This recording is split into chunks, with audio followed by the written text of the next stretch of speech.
Hello दोस्तों, कैसे हो आप? होपफुली आप बहुत अच्छे होगे। हमारी लास्ट वीडियो में हमने डेटा साइंस के ऊपर हमने डिस्कस किया था।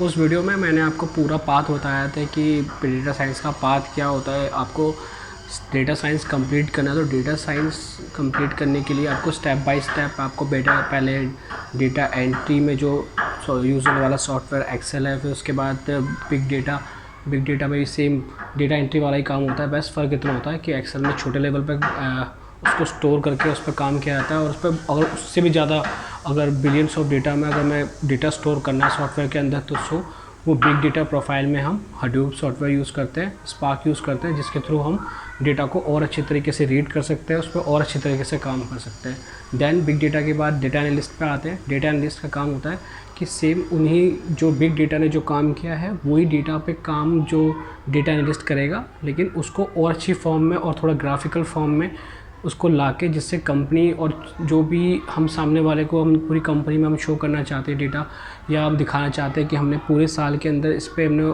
किस तरीके से डिस्क्राइब कर सकते हैं, या फिर जिससे कि जल्दी कंपनी में समझ में आ जाए, या एक ग्राफिकल फॉर्म में एक इसे बस कह सकते हैं कि इसको हम एक छोटा सा विजुलाइज करते हैं फ़ोटो को, जिससे कि एक फ़ोटो की फॉर्म में, कि जिससे हम सामने वाले को बता सकें कि हाँ यार, ये डेटा हमने एक ग्राफिकल फॉर्म में चेंज कर दिया है। उसमें यूज़ होने वाला डेटा एनालिस्ट में पावर बीआई और टैल्बो सॉफ्टवेयर यूज़ होता है। दैट उसके बाद हमारा था एनालिटिक्स पार्ट। एनालिटिक्स पार्ट में होता है क्या है, इसमें मेजर जो सॉफ्टवेयर जो अलग अलग यूज़ होते हैं, अगर इसमें कंपनी टू कंपनी डिपेंड भी करता है कि कौन से सॉफ्टवेयर वो अडेप्ट कर रही है, चाहे वो पाइथन यूज़ कर रही हो, चाहे वो आर यूज़ कर रही हो, चाहे वो सैस यूज़ कर रही हो। ठीक है, तो ये हमारा डेटा एनालिटिक्स यूज़ करता है। देन जो उसके बाद जो फाइनल जो काम होता है वो होता है डेटा साइंटिस्ट का काम। डेटा साइंटिस्ट का काम जो डेटा एनालिटिक्स जो पीछे से 5-6 फॉर्म से होकर जो गुजरा डेटा, उस डेटा पे वो काम करता है, और फाइनली वो कंपनी में डायरेक्ट अप्रोच करता है डायरेक्टर को, या कंपनी के जो चेयरमैन से वहाँ पे बताता है कि हमें कंपनी में आके क्या डिसीजन लेना चाहिए। मेन जो डेटा साइंटिस्ट का जो काम है वो कंपनी में डिसीजन लेने का काम है कि हाँ, ये डिसीजन ले जिससे कि हमारी कंपनी को फ़ायदा होगा। ये काम मेन डेटा साइंटिस्ट का आ गया। ये मैं आपको इसलिए जल्दी ब्रीफली बता रहा हूँ क्योंकि हमने लास्ट वीडियो में हमने यही डिस्कशन किया था, थोड़ा सा और अच्छे लेवल पे डिस्कस किया था। आज जो हम वीडियो डिस्कस करने जा रहे हैं वो है डेटा साइंस जो प्रोफाइल है, वो एक्चुअली इसमें 2 चीज़ें आती हैं। अच्छा, मैंने अभी तक 2-3 कंपनियों में जो मैंने अभी तक देखा है, और जो मेरे फ्रेंड जिन कंपनियों में काम कर रहे हैं, मैंने उनसे पूछा भी। अब मैं एक चीज़ का जो मुझे फाइनली जो मुझे दिखाई दिया है कि इसके अंदर के डेटा साइंस में ना जो सॉफ्टवेयर यूज़ किया जा रहा है, जैसे टैल्बो यूज़ किया जा रहा है, पाइथन यूज़ की जा रही है, प्लस पावर बीआई यूज़ किया जा रहा है, और एक दो सॉफ्टवेयर हो जाए जो एसक्यूएल यूज़ किया जा रहा है। ये तो बेसिकली तो करिकुलम है हमारा डेटा साइंटिस्ट बनने के लिए। और मैंने सिंपली लर्न का एक छोटा सा एग्जांपल देके बताया था कि अगर आप डायरेक्ट सारे सॉफ्टवेयर देखना चाहते हो कौन कौन से सॉफ्टवेयर यूज़ हो सकते हो, तो आप सिंपली लर्न की वेबसाइट पे जाके आप देख सकते हो कि वो उनका 12 मंथ का कोर्स है। 12th मंथ में अगर आप उसे ज्वाइन कर दो तो पूरा साल भर लग जाएगा, जिसे आप कंप्लीट करने के बाद देन आपकी जॉब लगेगी। लेकिन उसमें इतने सारे आलतू फालतू की चीज़ें हैं, मेरे ख्याल से उनको टोटली टाइम वेस्टेड है इतने सारी चीज़ें करना। अगर आप गिनती की अगर मेन छोटी छोटी आप नॉलेज ले लो ना, तो मेनली जो डेटा साइंटिस्ट का काम है वो सिर्फ खाली डेटा को एक अच्छी फॉर्म में रीड करने का काम है। देन उसी के बिहाफ पे वो कंपनी को आकर डिसीजन दे सकता है। तो उसके लिए जो एक अच्छे सॉफ्टवेयर जो है मार्केट के अंदर, वो तो बहुत सारे, लेकिन सारे हमें नहीं पढ़ने। सारे पढ़ने जाएंगे तो हमारे लिए फिर वो 12 मंथ से भी ज़्यादा ही हो जाएगा, और ये सबके एक जैसे अडेप्शन नहीं कर सकते ना। सबका पढ़ने का तरीका अलग अलग होता है। मेरा पढ़ने का तरीका अलग है, आपके पढ़ने का तरीका अलग है, और कोई और पर्सन है वो भी पढ़ने का तरीका अलग है। तो सबको कैप्चर करने में थोड़ा टाइम तो लगता ही है। अगर आप डेटा साइंस को अगर आप स्टार्टिंग से अगर आप पढ़ना चाहते हो तो सारे सॉफ्टवेयर ध्यान देने की ज़रूरत नहीं है। मेरी वीडियो में जो मैंने आपको स्पेशली जो मैंने आपको सॉफ्टवेयर बताया, अगर आप उन पे थोड़ा फोकस कर लोगे, मैं आपको कह रहा हूँ आपको 3 to 4 मंथ्स लगेंगे। आप उन्हें करने के बाद आप डायरेक्ट कहीं पे भी जॉब ले सकते हो डेटा साइंस की, गारंटीड है। और डेटा साइंटिस्ट सो जो मैंने अभी जो लास्ट जो हमारी जो वीडियो थी उसके अंदर मैंने आपको 5 चीज़ें बताई थी जिसमें टूल्स जो यूज़ होते हैं डेटा साइंस में। लेकिन एक एक्स्ट्रा टूल और है जो मतलब डेटा साइंस को एक कंपनी डिपेंड करता है अलग अलग। देखो, एक कंपनी तो ऐसी है जिसमें सिर्फ खाली आपको जो मैंने लास्ट जो टूल्स बताए थे वो सिर्फ यूज़ होते हैं। जैसे पाइथन यूज़ हो रही है तो होती है, सेस भी यूज़ होती है, आर भी यूज़ होती है, लेकिन मेनली जो है वो पाइथन यूज़ हो रही है। ठीक है, मैं तो इसलिए मैंने आपको फोकस कहा था कि आप पाइथन पे फोकस करो। उसके बाद मैंने बोला था पावर बीआई यूज़ करो। पावर बीआई अगर मोस्टली अब जितने भी हैं सब अब पावर बीआई पे ही यूज़ कर रहे हैं। थर्ड, ग्राफिकल फॉर्म में लाने के लिए टैल्बो यूज़ कर रहे हैं, तो आप सिर्फ टैल्बो पे फोकस करो। दूसरा, एसक्यूएल अपनी अच्छी करो। अगर आप एसक्यूएल अच्छा करोगे तो देन आपको थोड़ी और अच्छी अंडरस्टैंडिंग होगी डेटा स्टोरेज को लेके, डेटाबेस को लेके। देन उसके बाद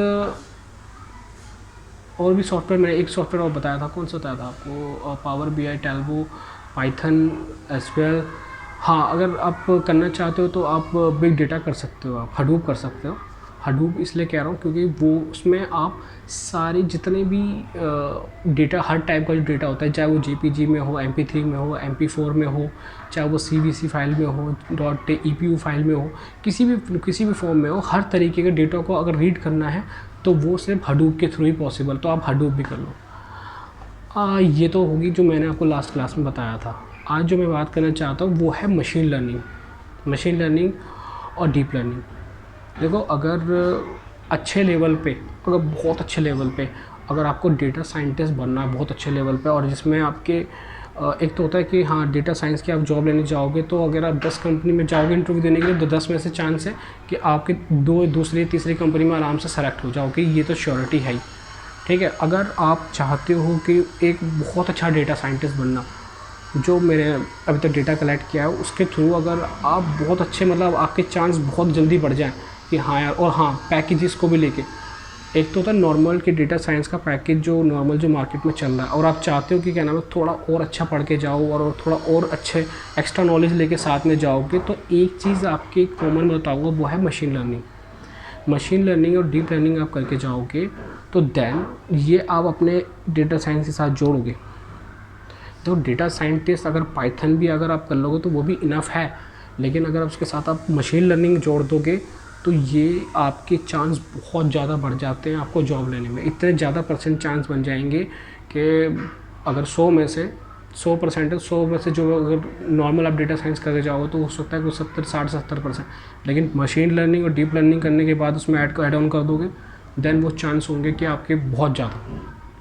अच्छा, एक चीज़ और है, मार्केट में मैंने एक चीज़ और देखी है कि जो डेटा साइंटिस्ट जो है वो हडूप करके भी डेटा साइंटिस्ट बनने, वो मशीन लर्निंग उन्होंने नहीं किया ना डीप लर्निंग उन्होंने किया, उन्होंने सिर्फ हडूप पे फोकस रखा और बाकी जो एक्स्ट्रा जो सॉफ्टवेयर थे जैसे टैल्बो, पावर बीआई, पाइथन उनकी नॉर्मल थी, ज़्यादा हार्ड एंड फास्ट नहीं थे उसमें, लेकिन एक हडूप पे फोकस करके वो डेटा साइंस बने हुए हैं।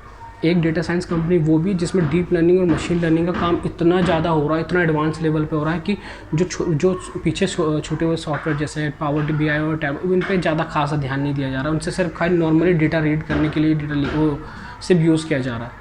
सो मेनली फोकस क्या है कि अगर आप अपने प्रोफाइल में मशीन लर्निंग और डीप लर्निंग आप जोड़ लोगे तो देन उसके बिहाफ पे चांस बहुत ज़्यादा है कि आप डेटा साइंटिस्ट आप करो।